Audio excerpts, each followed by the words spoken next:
So in our today's sessions, we are going to cover chapter 8, which is accounting for accounts receivable. So accounts receivable are something that the customer owes. They have to pay us in the future. They haven't paid us yet. So in chapter 8 for today's session, first we are going to discuss some of the concepts and the terms related to accounts receivable, the accounting for accounts receivable, and then we'll discuss the topics or the methods on how we account for accounts receivable in our books. So there are three different topics, three different sections for this session. First is estimating the bad debts expense. Second one is disposing of accounts receivable. Third is notes receivable, which includes calculating the interest. And then after that, we will do some practice using multiple choice questions. I'll have a worksheet for you guys to solve. And then you guys can ask me any questions if you have any at the end of the session. All right, let's get started with our first topic, which is estimating bad debts expense. So let me just open the chat real quick so that I see if you guys are having any questions. Okay. So before we even get to estimating the bad debts expense, we need to know how many types of receivables do we have. So first we have the definition of receivables, which is amounts due from individuals and companies that are expected to be collected in cash. Very simple, receivable, the money that we are expecting to receive from our customers.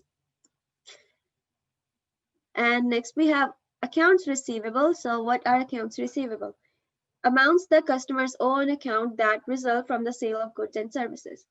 So they do not have any interest on them. Accounts receivable, we don't charge any interest. So they're just the amount that the customer owes for the sale of goods or services for our business. And then we have notes receivable. These are the written promises for amounts to be received. Normally requires the collection of interest. The main difference between accounts and notes receivable is the interest. On notes receivable, the customer owes the interest in addition to the amount that they owe us for the sale of goods or services or any transaction that has happened between the business or the customer. And lastly, we have other receivables.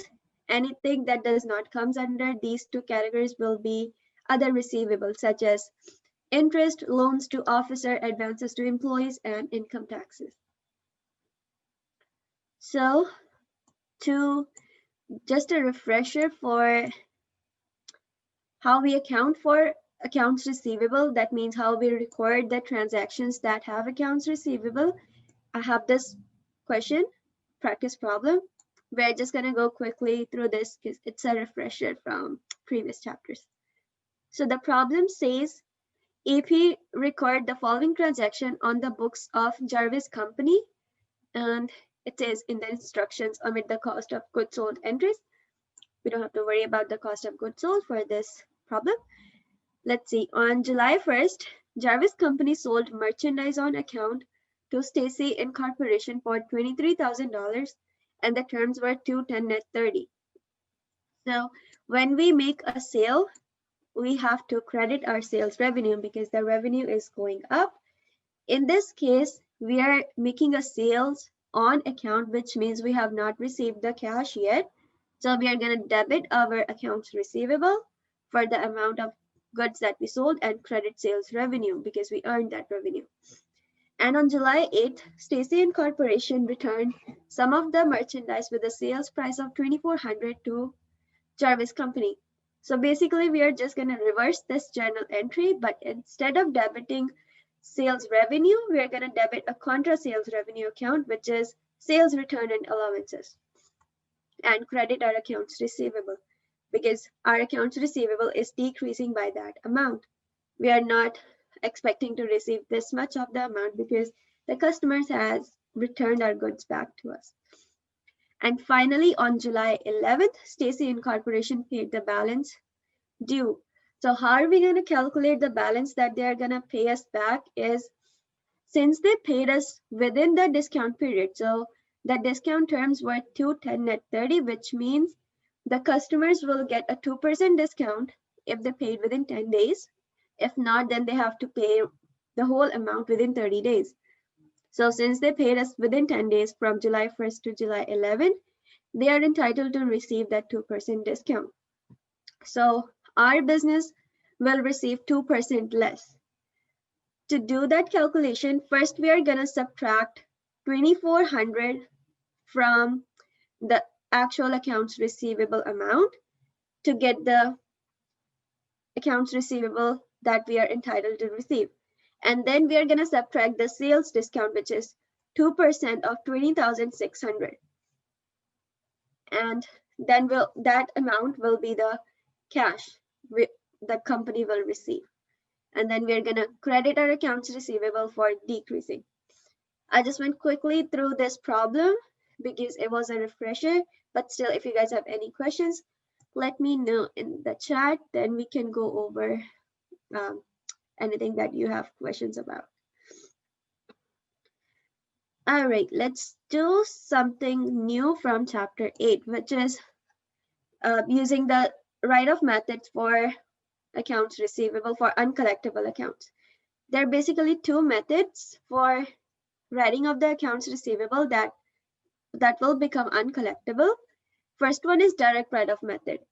Under this method, the company directly reduces the amount of accounts receivable that they are expecting to go bad, which means that they're expecting their customers will not pay them. So if we say out of our $1,000 of accounts receivable, we are expecting that our customer will not pay 200. For some reason, they're not able to pay that 200 back, 200 of accounts receivable. So it's a bad debts expense for us. Whenever the expense goes up, it's a debit.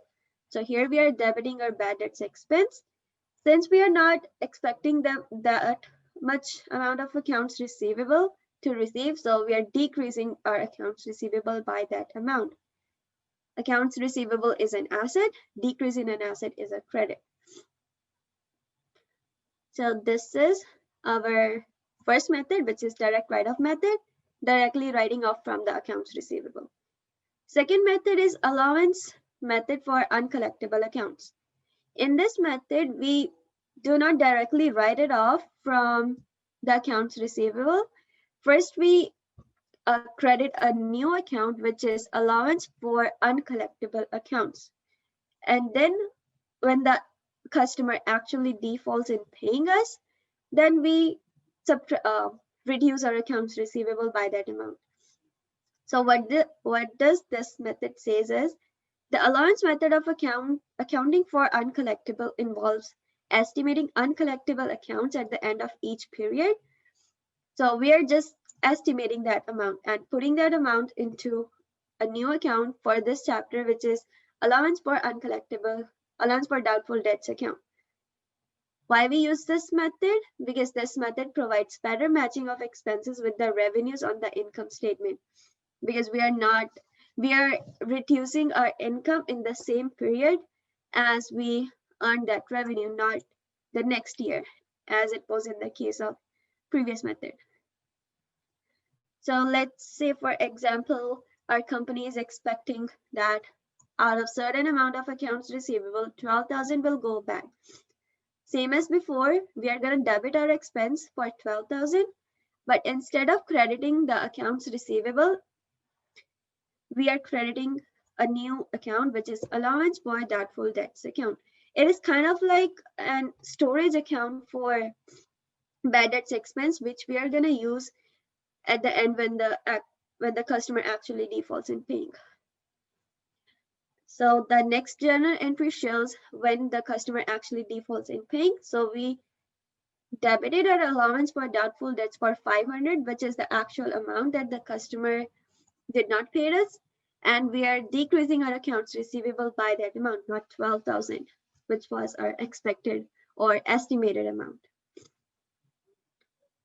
Okay, let me know if these these definitions, these methods make sense to you before we jump to our practice problem for today. All right. If you guys do not have any questions, then let's do the practice problem on how we are gonna estimate our bad debt expense using the allowance and the direct write-off method. So take about 2-3 minutes to read this problem and think about how we can solve it before I show you guys what are the steps. So let's get started. The problem says the ledger of McCarthy Company at the end of the current year shows accounts receivable of 78,000 and credit sales were 810,000. Sales, return, and allowances were 40,000. So the instruction says, if McCarthy uses the direct write-off method to account for uncollectible accounts, generalize the entry at December 15 if McCarthy determines that 900 of their balance is uncollectible. So first journal entry on December 15. Since they are using the direct write-off method here, what we're gonna do is we're gonna debit our bad debts expense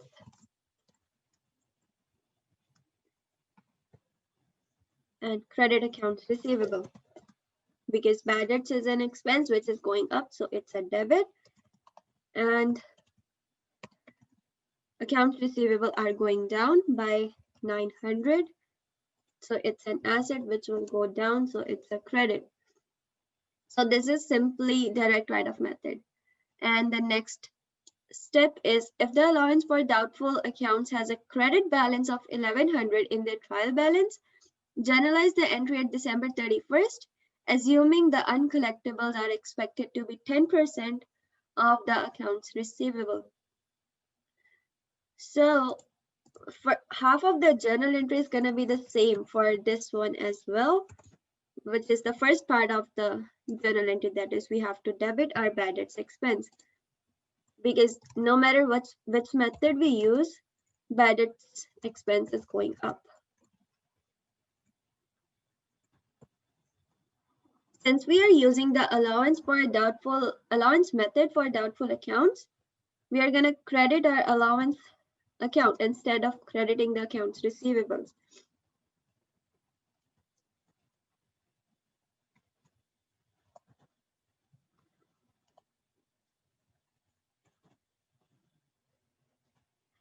Let's calculate for how much what's the amount that the company is not expecting to receive from their customer.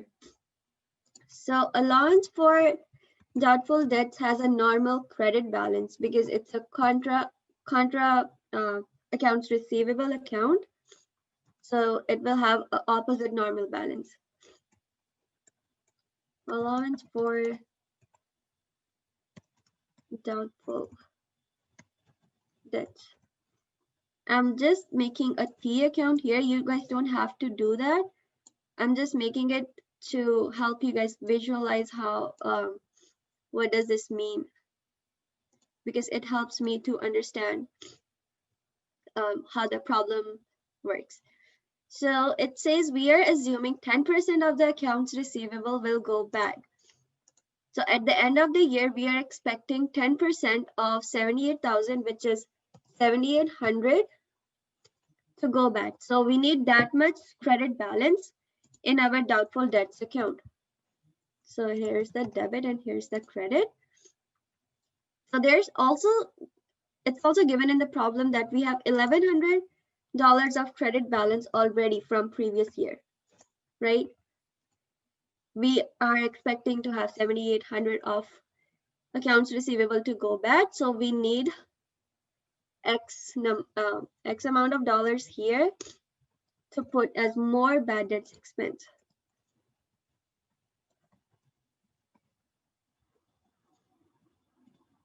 We are simply going to subtract 1,100 from 7,800 to get this value, which is 6,700, right?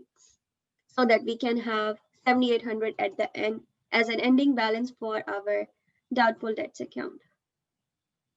Let me know if this is confusing or if it makes sense, please feel free to type in the chat if you have any. So the last part of the problem says if the allowance for doubtful accounts has a debit balance of 500 in the trial balance, and then we have to pass the journal entry for how much are we expecting to go bad in that year, like the adjusting entry for bad debts expense.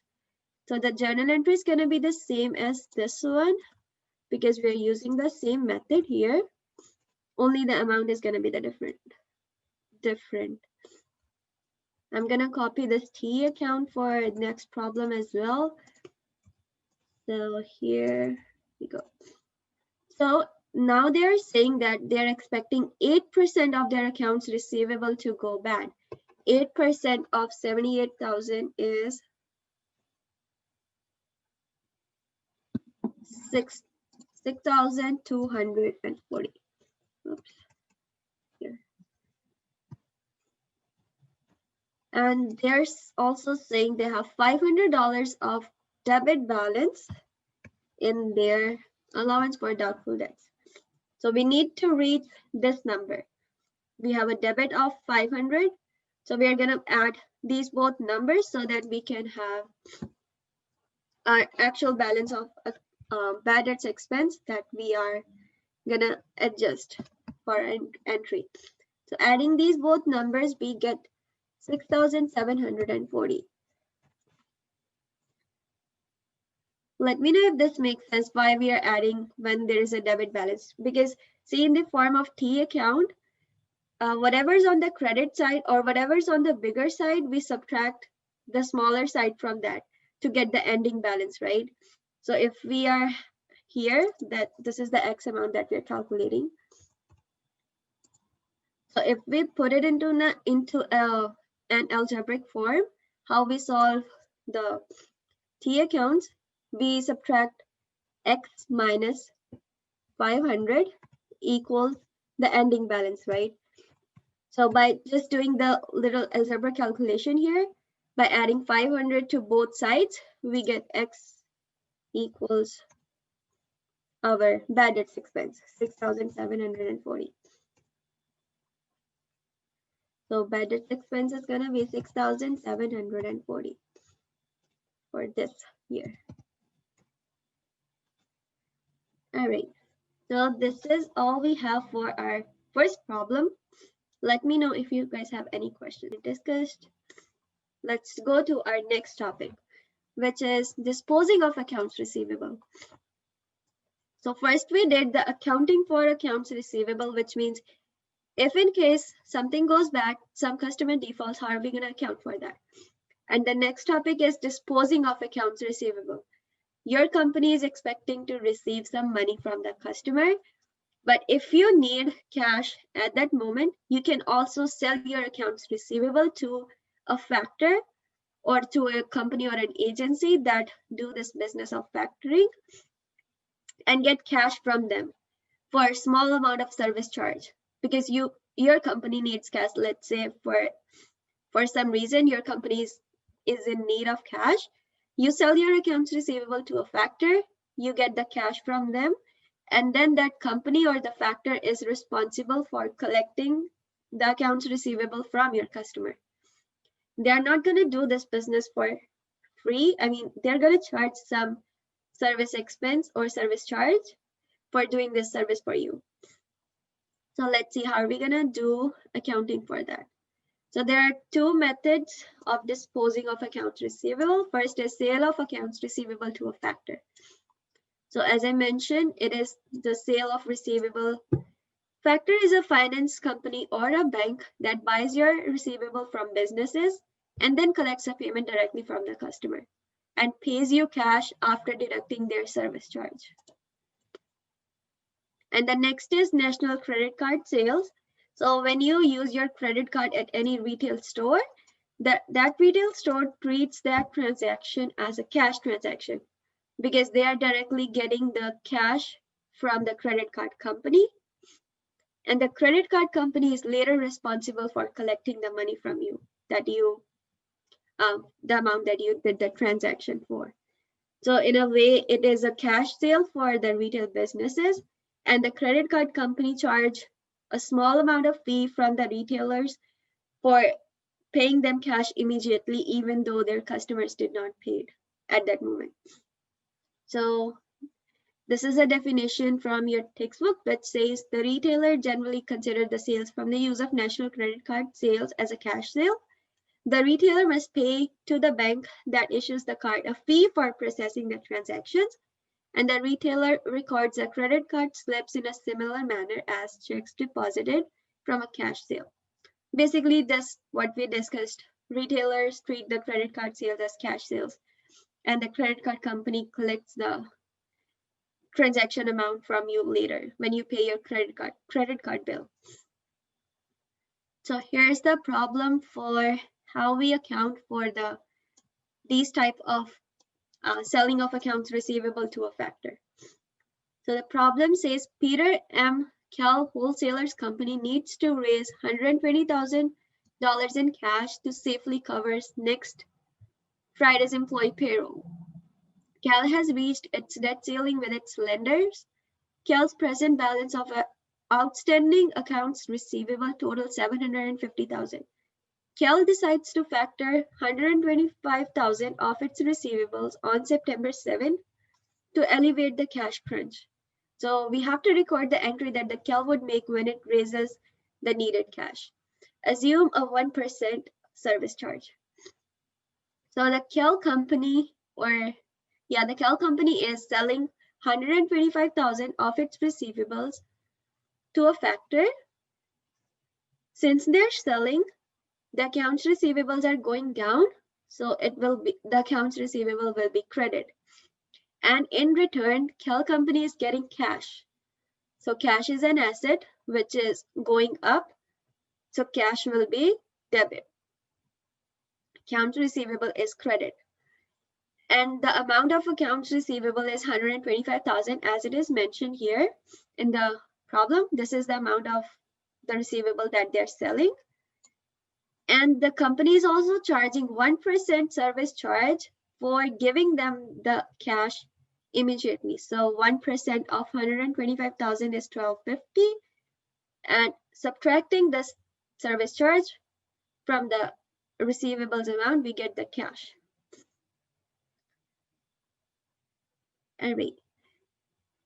So this is a problem that I want you guys to solve on your own and type your answers in the chat with the journal entry as well as the amount, and then we can move forward. So take about 5 minutes. It's pretty similar. It's just it's the second method of disposing, which is credit card method, and the selling of the accounts receivable is also the second problem. So take about 5 minutes to do this and type your answers in the chat when you're done so that we can move forward. All right. So looks like most of you guys got the right answers. So let's see. So first one was Tasty Restaurant accepted a Visa card in payment for $200 of lunch bill. The bank charges 3% fee. What entry should the Tasty make? So as they are deducting a service charge of 3%, which is 3% of 200, which is $6. So that's going to be debit to our service charge expense. Credit to sales revenue for 200 because that's the actual revenue they're earning. And debit cash after deducting the service charge from sales revenue, which is $194. So most of you guys got that correct. So good job. And next transaction is Martin Company sold its accounts receivable of $65,000. What entry should the Martin make given a service charge of 3% on the amount of receivables sold? So this one, you guys also did a great job. Pretty similar to the first one, debit cash, debit service charge expense, and credit accounts receivable. It's just different amounts. So 65,000 for accounts receivable, 3% service charge, which is $1,950. And the cash would be the difference between the two. All right, let's move on to our third topic, which is notes receivable. So for this topic, we have to calculate interest on notes receivable. So here's the formula for calculating the interest. Very simple formula, which is face value of the note or the principal amount multiplied by the annual rate of interest times the time in terms of 1 year equals to the interest. These two are pretty simple. Principal times the rate of interest. If nothing is mentioned, if the interest is monthly or half yearly or anything, we assume that it's an annual interest rate. And this one is a little bit tricky, but not too much. It just says time in terms of 1 year, which means if we are calculating the interest for only 4 months, let's say, so since the rate is annual, it's going to calculate the interest for 12 months, right? Because there are 12 months in a year. But we need only for 4 months. So we're gonna, the factor is gonna be 4 by 12.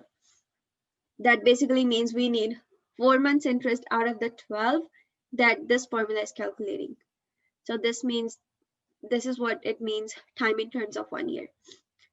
So here it mentions here $1,000 of interest on a note, $1,000 note, 9% interest rate. We need to calculate the interest for 6 months. So here they're using the factor 6 by 12, which means we only need the interest for 6 months out of the 12.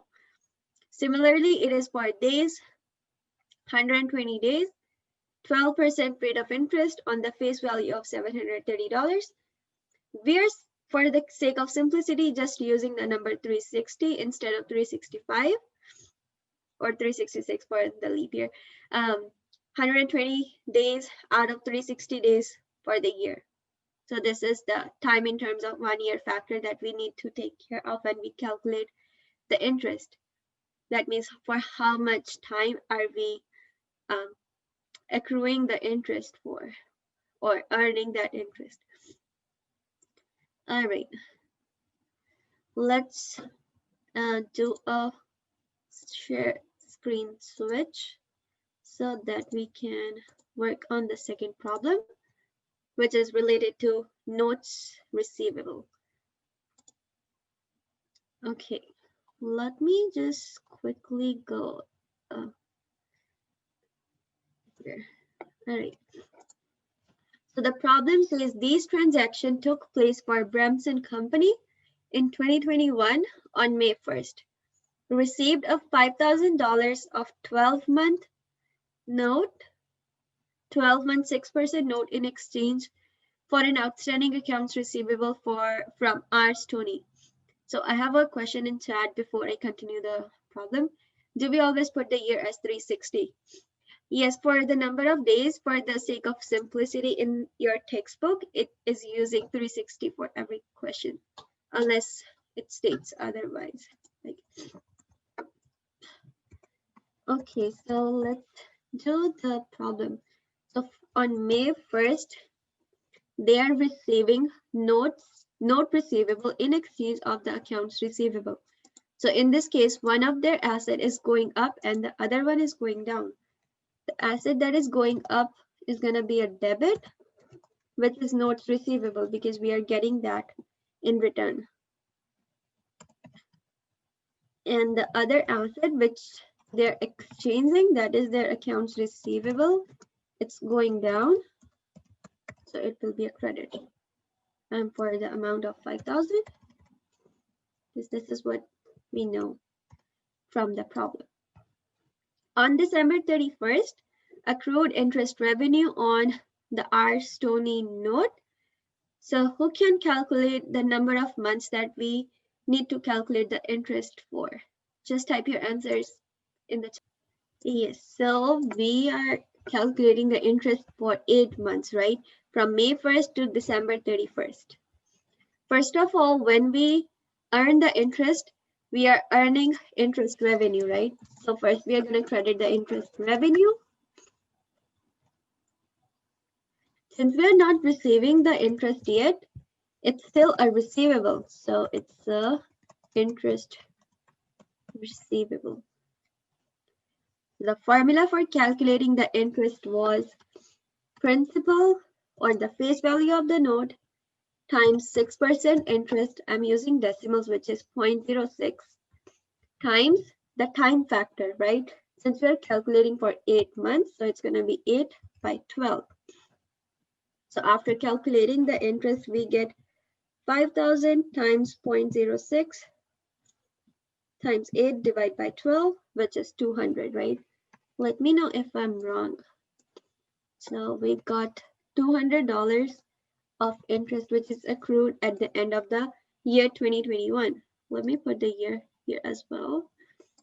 So for 2021. After that, on May 1st, 2022, the company received the principal plus interest on the R20 note. No interest has been accrued since December 31st, 2021. So this is the only interest that they accrued at the end of the year 2021. But in 2022, we are receiving the whole interest plus the principal amount for this note. So first of all, we are going to do easy stuff. Since we are receiving cash, we are going to debit cash, right? Pretty simple. We'll put the amounts later. Let's first complete the journal entry. Debit cash, we are getting rid of our notes receivable. So credit notes receivable.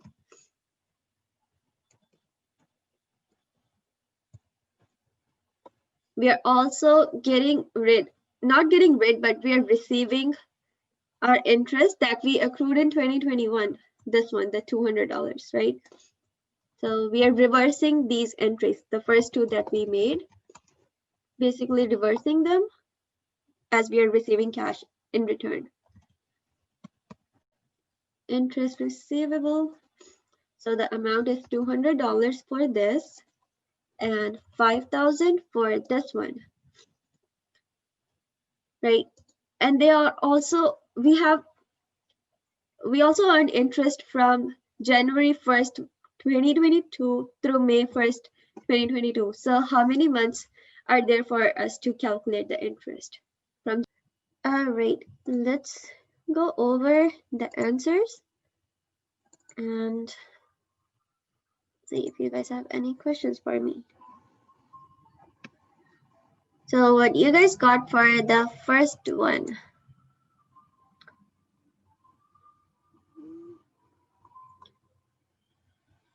Which number? A, B, C, or D? Before I show you the answer for the first multiple choice.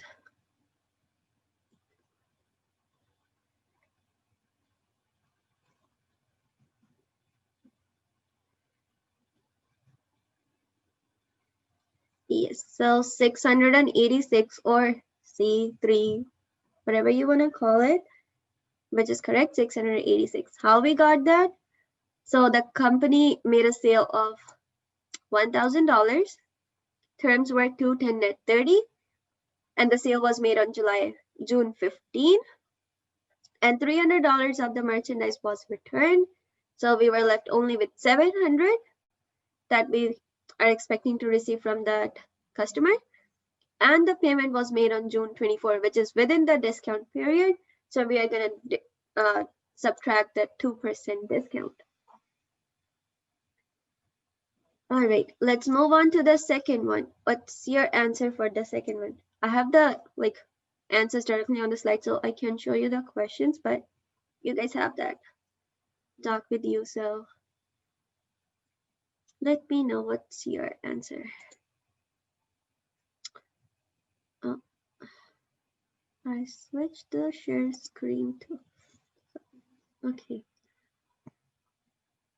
So most of you guys got 7,000, so let's see. Oh, I have 12,000, so let's work on the problem together and see what we got wrong. Net credit sales for the month are 800,000. The accounts receivable balance is 160,000. The allowance is calculated as 7.5% of the receivables the receivables balance during which the percentage of receivable basis, using the percentage of receivable. If the allowance for doubtful debts has a credit balance of 5,000 before adjustment, what is the balance after adjustment? So let's see. So they're saying 7.5% of the receivable will go back. 7.5 of 160,000 times 7.5 is 12,000. So this is the amount that we are expecting them to go back.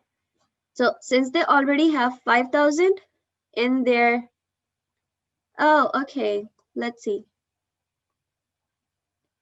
So there, all right, this is a trick question. That's why you guys got it wrong. All right, no problem. So the wording is a little tricky here. They're not asking you what is the bad debts expense amount. They're simply asking what is the balance of doubtful debts account after adjustment. So let me show you real quick on the Excel sheet. It will make sense. Do you guys see the Excel sheet now? Or still the PowerPoint? No? Okay, let me just switch the share screen again.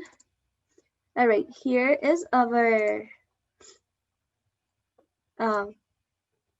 T account to help you guys understand that. Is it still the PowerPoint?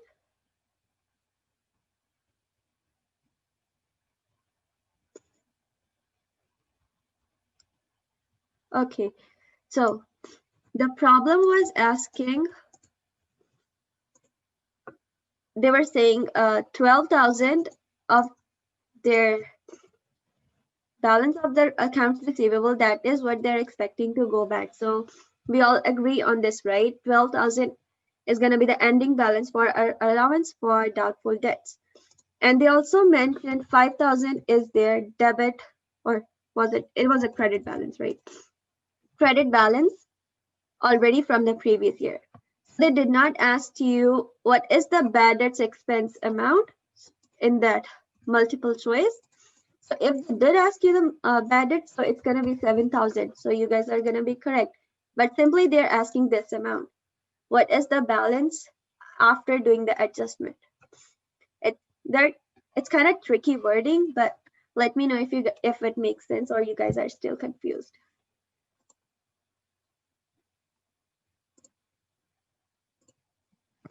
Here's your problem once again. So they're just saying if the allowance for doubtful debts has a credit balance of 5,000 before adjusting, what is the balance after adjustment? So does this make sense to you guys? After seeing that in the T account form, please let me know if you guys are still confused or have any kind of questions related to this. All right, so it looks like you guys understand. So let's do the last one real quick. What do you guys got for the last multiple choice?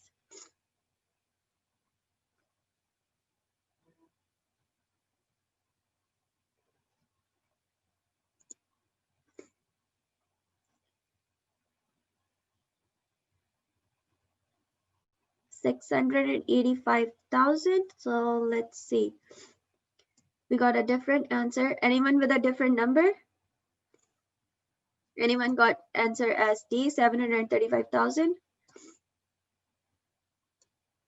Well, let's discuss this one really quickly as well. An analysis and aging of the accounts receivable for Prince Company at December 31st reveals the following data. Accounts receivable and the allowance for doubtful debt per books before adjustment was 50,000, and the amount they're expecting to become uncollectible is 65,000. What is the cash realizable value of the accounts receivable at December 31st after adjustment?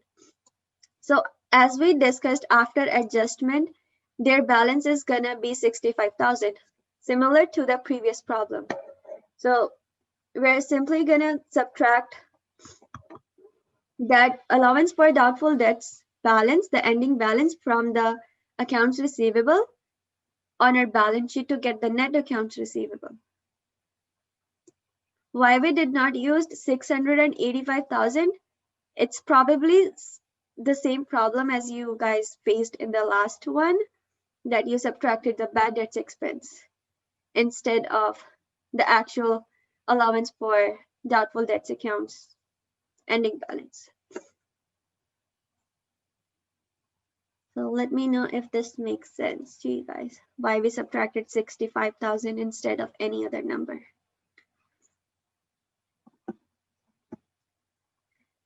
All right, if this makes sense, so good job, guys. Thank you so much for attending today's session. That's all I had for you guys for today. You guys are feel free to go. If you have any questions, let me know.